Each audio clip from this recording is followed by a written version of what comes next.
கர்த்தருடைய நாமத்திற்கு ஸ்தோத்திரம் மகிமை உண்டாவதாக. ஃபஸ்ட்டு ஸ்தோத்திரம் மாஸ்டர். ஃபஸ்ட்டு எனக்கு ஒரு கேள்வி ஒன்று இருக்குது. என்ன கேள்வி? என்னென்னா, யோசுவா புஸ்தகத்தில் 6வது அதிகாரத்தில் வசனம் 20-21 நான் வாசிக்கிறேன். எக்காலங்களை ஊதுகையில் ஜனங்கள் ஆர்ப்பரித்தார்கள். எக்கால சத்தத்தை ஜனங்கள் கேட்டு மகா ஆரவாரத்தோடே முழங்குகையில் அலங்கம் இடிந்து விழுந்தது. உடனே ஜனங்கள் அவரவர் தங்களுக்கு நேராக பட்டணத்தில் ஏறி பட்டணத்தை பிடித்து பட்டணத்தில் இருந்த புருஷரையும் ஸ்திரீகளையும் வாலிபரையும் கிழவரையும் ஆடு மாடுகளையும் கழுதைகளையும் சகலத்தையும் பட்டய கருக்கினால் சங்காரம் பண்ணினார்கள். ஆமாம். ஃபர்ஸ்ட் இது வந்து பழைய ஏற்பாட்டு காலத்தில் நடந்த ஒரு செய்தி. இதில் வந்து இஸ்ரேல் ஜனங்கள் போயிட்டு பட்டய கருக்கினால ஜனங்களை போய் கொள்கிறாங்க. சரிங்களா? அப்போ நம்முடைய பிரமாணத்தை நம்ம வாசிக்கிறோம், கொலை செய்கிறது தவறுன்னு நம்ம வாசிக்கிறோம். அப்போ இப்போ உள்ள ஜனங்கள், இஸ்ரேல் ஜனங்கள் போயிட்டு கொலை செஞ்சுருக்கிறாங்க. இப்போ இருக்கிற திருச்சபை பிள்ளைகள் வந்து கொலை செய்யலாமா? அப்போ அதை தேவன் வந்து அந்த ஆதிகால இஸ்ரேல் திருச்சபை செய்த கொலையை தேவன் அங்கீகரிச்சாரா, இல்லை இப்போ நம்ம வந்து கொலை செய்யலாமா? அதுதான் என்னுடைய கேள்வி. அருமையான ஒரு கேள்வியை வந்து கேட்டிருக்கிறீங்க. இப்படிப்பட்ட கேள்வி இந்த காலத்திற்கு ஏற்ற ஒரு சபைகளுக்கு ஏற்ற கேள்விதான். சரிங்களா? இப்போ நம்ம படிக்கிறோம், நீங்கள் கேட்ட கேள்வி வந்து இப்போ இந்த உலகத்துக்கு நம்ம சொல்ல போகிறோம். இப்போ என்ன படிக்கிறோம்? இன்னைக்கு இருக்கிற கிறிஸ்தவர்கள் வந்து கொலை செய்யலாமா? கர்த்தருடைய நாமத்தை சொல்லி கொண்டிருக்கிற தேவனுடைய பிள்ளைகள் வந்து கொலை செய்யலாமா? சபை கொலை செய்யலாமா? அப்படிங்கிற கேள்வியை கேட்கும் பொழுது, அப்போ வேதத்தை நம்ம பழைய ஏற்பாடு புதிய ஏற்பாடு என்று 2 பிரிவாக நாம் பிரிக்கிறோம். கடைசி காலத்தில் நாம் வேதம் படிக்கும் பொழுது வேதாகமே எப்படி நமக்கு எழுதப்பட்டிருக்கிறது என்றால் பழைய ஏற்பாடு புதிய ஏற்பாடுன்னு எழுதப்பட்டிருக்கு. இப்போ பழைய ஏற்பாட்டு காலம்னா என்ன? ஏன் அந்த பழைய ஏற்பாடுன்னு சொன்னாங்க? இது ஏன் புதிய ஏற்பாடுன்னு சொல்றாங்க? யாரை மையப்படுத்தி இது பழைய ஏற்பாடு புதிய ஏற்பாடுன்னு பிரிக்கிறாங்க அப்படிங்கிறத நம்ம பார்க்கணும். இப்போ யாரை மையப்படுத்துறாங்க? கிறிஸ்துவுக்கு முன்னாடி, கிறிஸ்துவுக்கு பின்னாடி. இப்ப கிறிஸ்துவுக்கு முன்னாடி என்ன அர்த்தம்? இப்ப கிறிஸ்துவுக்கு முன்னாடி இருந்தவங்களாம் கொலை செஞ்சாங்க. இப்ப கிறிஸ்துவுக்கு பின்னாடி இருக்கிற திருச்சபை கொலை செய்யலாமா? ஏன்னா அப்படி இன்னைக்கு அநேக கிறிஸ்துவ பிள்ளைகள் வந்து அப்படிப்பட்ட ஒரு கருத்தை எடுத்துக்கிறாங்க. உலகத்துல இருக்கிறவங்க கூட இந்த கருத்தை ஏற்றுக்கொள்றாங்க. ஏன் அடிச்சவங்களை திருப்பி அடிச்சா என்ன? தீமை செஞ்சவங்களுக்கு திருப்பி தீமை செஞ்சா என்ன? நம்ம கொலை செய்ய வர்றவங்க நம்ம கொலை செஞ்சா என்ன? அப்படிலாம் கேள்வி கேட்கிறாங்க. ஆனா வேதம் என்ன நமக்கு கற்றுக் கொடுக்குதுங்கிறத நம்ம வந்து சரியா பார்க்கணும். வேதம் என்ன கற்றுக் கொடுக்கிறது அப்படின்னு சொன்னா, பழைய ஏற்பாடு என்றால் என்ன அப்படின்னு படிக்கும் பொழுது, பழைய ஏற்பாடு வந்து கிறிஸ்து வந்து நிழலா இருந்தார். அதாவது என்ன பொருள் அப்படின்னு படிச்சு பார்த்தோம்னா, பழைய ஏற்பாட்டு காலத்துல வாழ்ந்த ஆதாம் காலத்திலிருந்து ஆண்டவராகிய இயேசு கிறிஸ்து இந்த உலகத்திற்கு வருவதற்கு முன்னாடி வாழ்ந்தவர்கள் யாரும் தேவனுடைய பிரமாணத்தை நிறைவேற்றவில்லை. ஏன்னா சங்கீத புத்தகத்துல அந்த பதிவு இருக்கு. சங்கீதம் 53ல 2வது வசனத்தை எடுத்து வாசிங்க. அதுக்கான பதில் அதுல இருக்கு. தேவனை தேடுகிற உணர்வு உள்ளவன், தேவனை தேடுகிற உணர்வு உள்ளவன் உண்டோ என்று பார்க்க தேவன் பரலோகத்தில் இருந்து மனுபுத்திரரை கண்ணோக்கினார். ஒரு அருமையான வசனம் கொடுக்கப்பட்டிருக்கு. இப்ப நீங்க கேட்ட கேள்விக்கு ஒரு அருமையான வசனம் கொடுக்கப்பட்டிருக்கு. பரலோகத்திலிருந்து ஆண்டவர் வந்து கண்ணோக்கினார். எதற்காக? ஏன் அந்த வசனத்தை எதுக்காக அந்த வசனம் அப்படி எழுதப்பட்டிருக்கிறது அப்படின்னு சொன்னா, தேவனை தேடுகிற உணர்வு உள்ளவன் உண்டோ? ஏன் தேடணும்? நம்ம கேள்வி கேட்கணும்.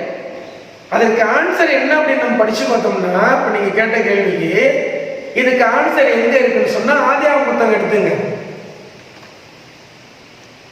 ஆதியாகமம் புத்தகம் 3வது அதிகாரத்துல 24வது வசனம் படிச்சீங்கன்னா கரெக்டா இதுக்கு ஆன்சர் வரும். அவர் மனுஷனை துரத்தி விட்டு ஜீவ விருட்சத்துக்கு போகும் வழியை காவல் செய்ய ஏதேன் தோட்டத்துக்கு கிழக்கே கேருபீன்களையும் வீசிக் கொண்டிருக்கிற சுடரொளி பட்டயத்தையும் வைத்தார். என்ன செய்தியே? அன்பான தேவனுக்குள் பிரியமானவர்களே, ஆதாம் பாவம் செய்த பிறகு மறுபடியும் அந்த ஏதேன் தோட்டத்துக்குள்ள வாழாதபடிக்கு கண்ணிமைக்கிற நேரத்துல தேவன் பரலோக வாசலை அடைத்தார். பாவம் செய்யற எந்த மனிதனும் பரலோகத்துக்குள்ளார போகவே முடியாது, ஏதேன் தோட்டத்துக்குள்ளார போகவும் முடியாது. அப்படியானா அருமையான தம்பி ஒரு கேள்வி கேட்டிருக்கிறாங்க, அப்போ ஏதேன் தோட்டத்துக்குள்ள போக முடியாது, அப்போ மனுஷனையும் எதுக்காக ஆண்டவர் படைச்சாரு? ஏதேன் தோட்டத்துக்குள்ள வாழ்றதுக்கு தானே படைச்சாரு, பரலோகத்துல வாழ்றதுக்கு தானே படைச்சாரு. இப்ப ஏதேன் வாசலை அடைச்சாச்சுன்னா மனிதன் பிரவேசிக்க முடியாது. ஆதாமுடைய சந்ததி பாவம் செய்த பிறகு ஏதனை விட்டு வெளியேற்றப்படுகிறார்கள். அப்படியானால் திட்டம் என்ன, பழைய ஏற்பாடு என்ன சொல்லுகிறது அப்படின்னு படிக்கும் பொழுது, யாராவது ஒரு நபர் இந்த உலகத்துல மனிதர்களிலிருந்து இருந்து பிறந்து மனிதர்களா வாழ்ந்து அந்த தேவனுடைய பிரமாணத்தை நிறைவேற்றணும். ஏன் ஆதாம் அவள் வெளியில தள்ளப்பட்டாங்க? தேவனுடைய பிரமாணம் மீறப்பட்டது. தேவனுடைய 10 பிரமாணத்துல 10வது பிரமாணத்தை ஏவாளும் ஆதாமும் மீறினாங்க. இச்சையாக இருப்பாயாக. இப்ப வேதம் சொல்லுது, ஒன்றில் தவறியவன் எல்லாவற்றிலும் தவறுகிறான்னு சொல்லுது. ஆகையினால முழு பிரமாணமும் அவர்களை விட்டு போயிடுச்சு. தேவன் ராஜாவா இருந்தவரு இப்ப சாத்தான் ராஜாவாயிட்டாங்க. பாடம் புரியுதுல உங்களுக்கு? முன்னாடி பாவம் செய்வதற்கு முன்னாடி ஆண்டவராக இயேசு கிறிஸ்து மனித குலத்திற்கு ராஜாவா இருந்தாரு. எப்ப தேவனுடைய 10 பிரமாணம் மீறப்பட்டதோ சாத்தான் மனிதனை ஆள தொடங்கி விட்டான். இப்ப சாத்தான் ஆள தொடங்கினா பரலோகத்து வாசலை யார் திறக்கிறது? ஆனா திட்டம், மீட்பின் திட்டம் என்ன அப்படின்னு படிக்கும் பொழுது, மனித குலத்திலிருந்து ஒரு மனிதன் தோன்றி அந்த ஆதாம் மீறி அந்த பிரமாணத்தை நிறைவேற்றி பரலோக வாசலை திறக்கணும். அந்த வேலையை செய்யறதுக்கு ஆண்டவர் பரலோகத்திலிருந்து பார்க்கிறாரு, ஒரு மனுஷன் கூட இல்லை. அதான் சங்கீத புத்தகத்துல 53வது சங்கீதத்துல 2வது வசனம் வாசிக்கிறோம். தேவன் பரலோகத்திலிருந்து மனுஷனை கண்ணோக்கி பார்த்தார். நீதிமான் இருக்கிறவன்னு பார்க்கிறாரு, ஒருவனும் இல்லை, ஒருவன் ஆகிலும் இல்லை. ஏன்னா சாத்தான் ராஜரிகம் பண்ணுகிறான். சாத்தானுடைய ராஜ்யத்தில் இருந்துகிட்டு எப்படி தேவனுடைய பிரமாணத்தை நிறைவேற்ற முடியும்? ஆகையினாலதான் பழைய ஏற்பாட்டு காலத்துல பிரமாணம் நிறைவேறவில்லை. இப்ப தம்பி என்ன கேள்வி கேட்டாங்கன்னா, இப்ப பழைய ஏற்பாட்டு காலத்துல கொலை செய்யறாங்க. ஆமா, தேவன் தன்னுடைய திருச்சபையை இந்த உலகத்துல நிலைநிறுத்துவதற்காக சாத்தானுடைய ராஜ்யத்தை அழிக்கிறார். நல்லா புரிஞ்சுங்க. இப்ப இஸ்ரவேல் சபை இருக்கு. இஸ்ரவேல் சபை உலகத்துல தேவனுடைய நாமத்தை மகிமைப்படுத்தணும். ஆனா சாத்தான் என்ன செய்யறான்? அந்த சபையை கலைக்கிறான். அந்த சபையை கலைக்கிறான். அந்த உலகத்தில் இருக்கிற பிள்ளைகளை வச்சு தேவனுடைய பிள்ளைகள் பாவம் செய்ய தூண்டப்படுறாங்க. உலக மார்க்கங்கள் இருக்கு. அப்போ அந்த காலத்துல ராஜாக்கள்லாம் இருக்கிறாங்க. நீங்க வரலாறு எடுத்து படிங்க தம்பி, படிச்சீங்கன்னா கரெக்டா தெரியும். அப்படி என்னன்னா, அப்போ தேவனுடைய நாமத்தை குலைச்சு போடுற சாத்தானுடைய ராஜ்யத்தை அழிக்கணும். ஒரு பக்கம் சாத்தானுடைய ராஜ்யத்தினுடைய பிள்ளைகள் உலக மக்கள் இருக்கிறாங்க, இன்னொரு பக்கம் தேவனுடைய திருச்சபை இருக்கு. இப்ப இயேசு கிறிஸ்து வர்ற வரைக்கும் என்ன வேலை நடக்குது அப்படின்னு சொன்னா, தேவனுடைய பிள்ளைகளை எழுப்பி இந்த விக்கிரக ஆராதனை செய்யற பிள்ளைகள், பிரமாணத்தை மீறுற பிள்ளைகள் இந்த உலகத்துல இருக்கக்கூடாது. யாரா இருந்தாலும் அவங்களை வெட்டி பட்டயக்கற்கால் வெட்டி அழிச்சுங்க, பாவத்தை அழிங்க என்ற ஒரு கட்டளை இருந்தது. புரியுதா உங்களுக்கு? புரியுது. இப்போ புரியுதா உங்களுக்கு? பாவத்தை அழிங்கன்னு கட்டளை இருந்தது. ஆனால் ஆண்டவராக இயேசு கிறிஸ்து ரட்சிப்பின் திட்டத்தின்படி மனுகுலத்தை மீட்பதற்காக இதே மனித குலத்துல மனிதனாக அவதரித்து விட்டார், பிறந்துட்டார். எதற்காக பிறந்தாரு அப்படின்னு பார்க்கும் பொழுது எடுத்து வாசிங்க, உங்களுக்கு அப்ப புரியும். 1 கொரிந்தியர் எடுங்க. 1 கொரிந்தியர் எடுங்க. 1 கொரிந்தியர் புத்தகத்துல 15வது அதிகாரத்துல 45, 46 வாசிங்க. அந்தப்படியே முந்தின மனுஷனாகிய ஆதாம் ஜீவ ஆத்மாவானான் என்று எழுதியிருக்கிறது. இந்தின ஆதாம் உயிர்ப்பிக்கிற ஆவியானவர். ஆகிலும் ஆவிக்குரிய சரீரம் முந்தினதல்ல, ஜென்ம சரீரமே முந்தினது. ஆவிக்குரிய சரீரம் பிந்தினது. இந்த வசனம் புரியுதா உங்களுக்கு? இப்ப நீங்க கேட்ட கேள்விக்கு இப்ப நான் ஆன்சர் கொடுக்க போறேன். இந்த வசனம் என்ன சொல்லுது? 2 ஆதாமை குறித்து பேசுகிறது. ரைட்டுங்களா? அப்போஸ்தலனாகிய பவுல் என்ன சொல்றாரு? 2 ஆதாம்களை குறித்து என்ன செய்றாரு? பேசுறாரு. அப்ப முந்தின ஆதாம், பிந்தின ஆதாம். ஆவிக்குரிய சரீரம் மண்ணால வந்த சரீரம். பாடம் புரியுதுங்களா உங்களுக்கு? ஆவிக்குரிய சரீரம் மண்ணால வந்த சரீரம். அப்ப அந்த பழைய ஏற்பாட்டு காலத்துல வாழ்ந்த தேவனுடைய பிள்ளைகள் ஏன் பிரமாணத்தை நிறைவேற்ற முடியல அப்படின்னு கேட்டா, அவர்கள் மண்ணால உண்டான சரீரம் ஆதாமுடைய வழியில வந்திருக்கிறாங்க. நல்லா புரியுதுங்களா? ஆதாமுடைய வழியில நினைஞ்சிருக்காங்க, வந்திருக்கிறாங்க. அதுக்கு உதாரணத்துக்கு ஒரு வசனத்தை எடுத்து நம்ம படிக்கலாம். சங்கீதம் 51ல 5வது வசனத்தை படிங்க. சங்கீதம் 51ல 5வது வசனம் படிங்க. இதோ நான் துர்க்குணத்தில் உருவானேன். என் தாய் என்னை பாவத்தில் கற்பந்தரித்தார். தம்பி அருமையான கேள்வி கேட்டிருக்காங்க. இந்த கேள்வி பதில் புரிதான்னு பாருங்க. இப்ப தாய் என்பது யாரு? இந்த வசனத்தை நீங்க தனித்தனியா எடுத்து பார்த்தீங்கன்னா, உங்களுடைய தாயை குறித்து பேசல, உங்களுடைய அம்மாவை குறித்து பேசல, ஆதி அம்மாவை குறித்து வேதம் பேசுகிறது. யாரு? ஏவாள்.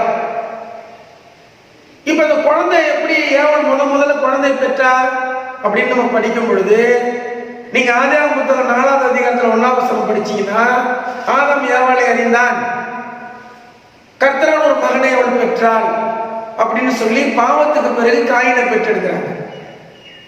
நல்லா புரிஞ்சுக்கணுங்க. குழந்தை பாக்கியம் எப்ப கிடைக்குது அப்படின்னு சொன்னா, பாவம் செய்யறதுக்கு முன்னாடி அல்ல, பாவம் செய்த பிறகு.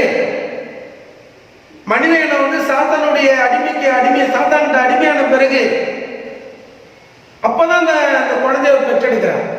இப்ப வேதவசனம் சொல்லுது, என் தாய் என்னை பாவத்தில் கற்பந்தரித்தால், நான் துர்க்குணத்தில் உருவானேன். இப்படி இருக்கும் பொழுது எப்படிங்க மறுபடியும் பரலோகம் போக முடியும்? இப்படி புரியுதா?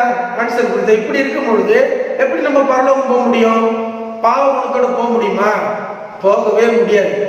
நீங்க அதுல இன்னொரு வசனத்தை வாசிக்கலாம். அதே 1 கொரிந்தியர் புத்தகம் 15வது அதிகாரத்துல 50வது வசனம் வாசிங்க. 1 கொரிந்தியர் 15ல 50 வாசிங்க. சகோதரரே நான் சொல்லுகிறது என்னவெனில், மாம்சமும் ரத்தமும் தேவனுடைய ராஜ்யத்தை சுதந்தரிக்க மாட்டார். அழிவுள்ளது அழியாமை சுதந்தரிப்பதில்லை. அருமையான விளக்கம். அதையும் பவுலா தான் கொடுக்கிறார். மாம்சமும் ரத்தமும் தேவனுடைய ராஜ்யத்தை சுதந்தரிப்பதில்லை அப்படின்னா, ஆண்டவராகிய இயேசு கிறிஸ்து இந்த உலகத்துல பிறக்கலன்னா, அந்த ஆதாம் சந்ததியே வாழ்ந்துட்டு இருந்ததுன்னா, நிச்சயமாக தம்பி யாருமே பரலோகத்துக்கு போக முடியாது. ஏன் அப்படின்னா, மாம்சமும் ரத்தமும் சாத்தானுடைய ராஜ்யத்தில் இருக்கு. மனிதன் சாத்தானுடைய ராஜ்யத்தில் இருக்கிறார். சாத்தானுடைய குணங்கள் சரீரம் முழுவதும் சாத்தானுடைய குணங்கள் இருக்கு. சரீரத்துல பாதி ஆயிடும். எப்படி பரலோகம் போக முடியும் அப்படின்னா, இது மாம்சத்தால பிறப்பு. அதுதான் கொரிந்தியர் புத்தகத்துல படிக்கிறோம். ஆவிக்குரிய சரீரம்னு ஒண்ணு படிக்கிறோம், ஜென்ம சரீரம்னு ஒண்ணு படிக்கிறோம். இப்ப ஜென்ம சரீரம்னா யாருடையது? ஆதாமுடையது. இயேசு கிறிஸ்துக்கு முன்னாடி வாழ்ந்த அந்த காரியத்தை குறிக்கிறது. இப்ப ஆவிக்குரிய சரீரம்னா யாரு? ஆண்டவராகிய இயேசு கிறிஸ்து. பிந்தின ஆதாம். அந்த முந்தின ஆதாமால நிறைவேற்ற முடியாத அந்த தேவனுடைய 10 பிரமாணத்தை பிந்தின ஆதாமாக இந்த உலகத்துல அந்த வம்சத்திலே பிறந்து, பரிசுத்த ஆவியினால பிறந்து, ஆண்டவராகிய இயேசு கிறிஸ்து பிரமாணத்தை நிறைவேற்றி ஆகணும். ரட்சிப்பின் திட்டத்தினுடைய செய்தி இதுதான். பிரமாணத்தை நிறைவேற்றணும். இப்ப பிந்தினாக வந்த ஆண்டவராக இயேசு கிறிஸ்து சாத்தானுடைய ராஜ்யத்திலேயே, இந்த சாத்தானுடைய ராஜ்யத்திலேயே, இந்த ஆதாமுடைய சந்ததியிலேயே வந்து பிறந்து, ஆனா மனிதனால பிறக்காம பரிசுத்த ஆவியினால பிறந்து பிரமாணத்தை நிறைவேற்றினார். பாஸ்டர், எனக்கு இன்னொரு கேள்வி. பிந்தினாதாம் இயேசு கிறிஸ்துன்னு எப்படி நீங்க சொல்றீங்க? அதுக்கு ஏதாவது வசனம் இருக்குங்களா? பிந்தினாதாம் இயேசு கிறிஸ்துன்னு எப்படி சொல்றீங்க? ஆமா, அதுதான் உங்களுக்கு அந்த வசனம் எடுத்து கொடுத்துருக்கேன். எப்படி சொல்றோம் அப்படின்னா, நீங்க இன்னும் கொஞ்சம் முன்னாடி போகலாம். அதே 1 கொரிந்தியர் புத்தகம் 15வது அதிகாரத்துல 21வது வசனத்தை வாசிங்க. மனுஷனால மரணம் உண்டானபடியா, மனுஷனால மரணம் உண்டானபடியா, மனுஷனால மருத்துவரின் உயிர்த்தெழுதலும் உண்டாயிற்று, மனுஷனால மருத்துவரின் உயிர்த்தெழுதலும் உண்டாயிற்று. ஆதாமுக்குள் எல்லாரும் மரிக்கிறது, ஆதாமுக்குள் எல்லாரும் மரிக்கிறது போல கிறிஸ்துவுக்குள் எல்லாரும் உயிர்ப்பிக்கப்படுகிறார்கள். கிறிஸ்துவுக்குள் எல்லாரும் உயிர்ப்பிக்கப்படுகிறார்கள். இப்ப நீங்க கேட்ட கேள்விக்கு ஆன்சர் சரியாயிடுச்சா? அப்ப கிறிஸ்து தான் பிந்தினாதாம்னு தெரிஞ்சிருச்சா? இப்ப பிந்தினாதாம் என்ன செஞ்சிருக்காரு? பிரமாணத்தை நிறைவேற்றி இருக்கிறார். தேவனுக்குள் பிரியமானவர்களே, தம்பி கேட்ட கேள்வி புரியுதா உங்களுக்கு? பிந்தினாதாம் பிரமாணத்தை நிறைவேற்றி இருக்கிறார். ஆவினால பிறந்தவர், ஜென்மசோகம் உள்ள மனிதன் முந்தினாதாம் பிரமாணத்தை நிறைவேற்றல. அதனால முந்தினாதாம் மூலமாக உலகத்தில் இருக்கிற எல்லா மனிதர்களையும் மரணம் ஆண்டு கொண்டது. இப்ப பிந்தினாதாம் மூலமாக எல்லா மனிதர்களுக்கும் உயிர்த்தெழுதல் கிடைக்கிறது. இன்னொரு வசனம் வாசிங்க. மத்தேயு புத்தகம் 5வது அதிகாரத்துல 17வது வசனம் 18வது வசனத்தை வாசிங்க. நியாய பிரமாணத்தை ஆனாலும், நியாய பிரமாணத்தை ஆனாலும், நெருக்க தரிசனங்களை ஆனாலும், நெருக்க தரிசனங்களை ஆனாலும் அழிக்கிறதற்கு வந்தேன் என்று எண்ணிக்கொள்ளாதீர்கள். அழிக்கிறதற்கல்ல, நிறைவேற்றுவதற்கே வந்தேன். போதும். நல்லா கவனிக்கிறீங்களா? 2 விஷயத்தை குறித்து தம்பி இந்த வசனம் பேசுது. ஆண்டவர் ஏன் இந்த உலகத்துல பிறந்தாராம்? 2 விஷயம் சொல்றாரு. ஒண்ணு, நியாய பிரமாணத்தை நிறைவேற்றுவதற்காக. இன்னொன்னு, தீர்க்க தரிசனத்தை நிறைவேற்றுவதற்காக. என்ன தீர்க்க தரிசனம்? ஆதாம் கொடுத்தார்ல, ஆதியாகமம் புத்தகம் 3வது அதிகாரத்தில் 21வது வசனம், ரட்சிப்பின் திட்டம். அந்த பரலோக வாசல், அடைக்கப்பட்ட பரலோக வாசலை திறக்கணும்னு சொன்னா, தேவனாகிய கர்த்தர் இயேசு கிறிஸ்து மனிதனா இந்த உலகத்துல வந்து பிறக்கணும். அந்த தீர்க்க தரிசனத்தை நிறைவேற்றினார். உலகத்துல வந்தாரு, பிறந்தாரு, தீர்க்க தரிசனமும் நிறைவேறியது, நியாய பிரமாணத்தையும் நிறைவேற்றிட்டாரு. ஆகையினால நம்ம வாழ்ற காலம் வந்து நியாய பிரமாணத்தை நிறைவேற்றுகிற காலம். பழைய ஏற்பாட்டு காலம் வந்து நியாய பிரமாணத்தை நிறைவேற்ற முடியாத காலம். ஏன்னு கேட்டா, அங்க பாவரத்தை இருந்தது, ஆதாமுடைய சந்ததி. இங்க புதிய ஏற்பாட்டு காலத்துல இயேசு கிறிஸ்துடைய சந்ததியா மாறுறோம் நம்ம. இதுக்கு வந்து உங்களுக்கு மறுபடியும் ஒரு வீடியோல உங்களுக்கு நான் தெளிவா பேசுறேன். இயேசு கிறிஸ்து சந்ததியா மாறுறோம். இப்ப நம்ம இயேசு கிறிஸ்து சந்ததியா வந்த பிறகு இயேசு கிறிஸ்து நியாய பிரமாணத்தை நிறைவேற்றுறதுக்காக அவ்வளவு பாடுபட்டார், வேதனைப்பட்டார். அவ்வளவு வேதனைப்பட்டாருங்கிறது நம்ம எல்லாம் தெரியும். அவ்வளவு வேதனையிலேயே ஒரு பிரமாணத்தை நிறைவேற்றினார். இப்ப நமக்கு என்ன கட்டளை? அவர் நிறைவேற்றினது போல நாமளும் நிறைவேற்றணும். அப்ப நம்ம நிறைவேற்ற காலத்துல இருக்கிற நம்ம எப்படி கொலை செய்யலாம்? கொலை செய்யலாமா? கொலை செய்யக்கூடாது. அப்ப நமக்கு விரோதம் என்ன பண்ணலாம்? நம்ம ஒரு கேள்வி கேட்கலாம். கொலை செய்யக்கூடாதுங்கிறீங்க, எங்களுக்கு விரோதமா இருக்கிறாங்க, நாங்க ஒரு பாவமும் செய்யல, எங்களை கொலை செய்ய வர்றாங்க அப்படின்னு நீங்க கேள்வி கேட்கலாம். அதுக்கு ஆண்டவர் பதில் சொல்றாரு. வெளிப்படுத்தல் புத்தகத்துல 22வது அதிகாரத்துல 11வது வசனத்தை எடுத்து வாசிங்க. வெளிப்படுத்தல் 22:11. அநியாயம் செய்கிறவன் இன்னும் அநியாயம் செய்யட்டும். அசுத்தமாய் இருக்கிறவன் இன்னும் அசுத்தமாய் இருக்கட்டும். நீதி உள்ளவன் இன்னும் நீதி செய்யட்டும். பரிசுத்தம் உள்ளவன் இன்னும் பரிசுத்தமாகட்டும். இதோ சீக்கிரமாய் வருகிறேன். அவனவனுடைய கிரியைகளின்படி அவனவனுக்கு நான் அளிக்கும் பலன் என்னுடனே கூட வருகிறது. இந்த வசனத்தை நீங்க படிக்கலாம். சரிங்களா? பழைய ஏற்பாட்டு காலத்துல கொலை செஞ்சாங்களா? தேவ பிள்ளைகள்லாம் கொலை செஞ்சாங்க. ஆமா, இயேசு கிறிஸ்துவும் அந்த கடைசி காலத்துல கொலை செய்யப்படுறாங்க. அன்னைக்கு கொலை செய்யப்பட்டவங்க எல்லாம் தேவனுடைய பிரமாணத்தை மீறினவங்க, அவங்க தேவையில்லைங்க. நான் தம்பி புரியுதா? தேவனுடைய பிரமாணத்தை மீறவங்க தேவையில்லை. அவங்க வாழ்ந்து என்ன பிரயோஜனம்? அவங்க பரலோகம் போக முடியாது. ஏன்னா மாம்சமும் ரத்தமும் தேவனுடைய ராஜ்யத்தை சுதந்திரிப்பதில்லை. அவங்கள வெட்டினார். என்ன நினைச்சிட்டு இருக்காங்க? இயேசுவ வந்து இயேசு ஒண்ணுமே செய்ய மாட்டாரு, கொலை செய்ய மாட்டாருன்னு. இல்லைங்க, அப்படி கிடையாது தம்பி. இயேசுக்கு என்னன்னா, நியாய பிரமாணம் நிறைவேற்றப்பட்டுடுச்சு. ஏன் பிள்ளைகள் ஏன் பாவம் செய்யணும்? நீங்கெல்லாம் பாவம் செய்யாதீங்கப்பா. நீங்க என்னை விசுவாசிக்கிற நீங்க எல்லாருமே என்ன போல இந்த உலகத்துல வாழ்ந்து, பாடுள்ள உலகத்துல வாழ்ந்து, சாத்தானோடு போராடி வேதனைப்பட்டு கண்ணீர் சிந்தி நீங்க நியாய பிரமாணத்தை நிறைவேற்ற வேலையை பாருங்க. உங்களை தானே துன்பப்படுத்துறான். உங்களை துன்பப்படுத்துறவனை அழிக்கிறதுக்கு நான் கடைசியில வர்றேன். ஏன்னு கேட்டா, நீ செய்யற காரியமோ நான் பதிவு பண்ணி வைக்கிறேன். உனக்கு விரோதமா செய்யற விரோதி செய்யற காரியத்தை நான் என்ன செய்யறேன்? பதிவு பண்ணி வைக்கிறேன். இப்ப நான் 2ஆம் முறை வர போறேன். 2ஆம் முறை வரும்பொழுது நீ என்ன நன்மை செஞ்சியோ உனக்கு அதுக்குள்ள பலனை நான் கொடுக்க போறேன். தீமை செஞ்சவங்களுக்கு, உனக்கு விரோதமா தீமை செஞ்சவங்களுக்குள்ள பலனை கொடுக்க போறேன். நான் வந்து என்ன செய்யறேன்?